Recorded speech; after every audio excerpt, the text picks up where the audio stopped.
Comment des îles inhabitées sont-elles devenues le Cap-Vert ? Le Cap-Vert est un état insulaire situé dans l'océan Atlantique, au large des côtes du Sénégal et de la Mauritanie. L'archipel se compose de 10 îles volcaniques et 8 îlots, pour un total de 4033 km² et compte 525 000 habitants en 2024. La capitale, Praia, se trouve sur l'île de São Tiago, qui abrite plus de la moitié de la population. Le Cap-Vert est un pays pauvre, avec un PIB par habitant de 13 000 $, contre 53 000 pour son ancien colon portugais. Jusqu'en 1462, l'archipel ne compte aucun habitant. Le Génois Antonio Noli est le premier à fouler cette terre pour le compte du roi du Portugal Alfonso V.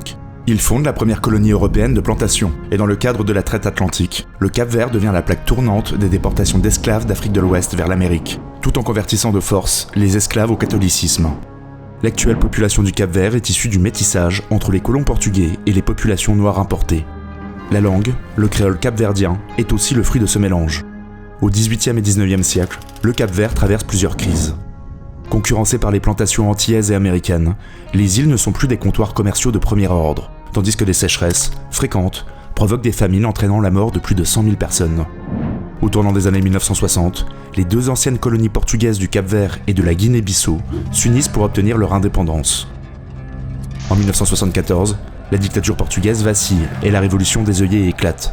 Le Portugal accorde l'indépendance au Cap-Vert le 5 juillet 1975.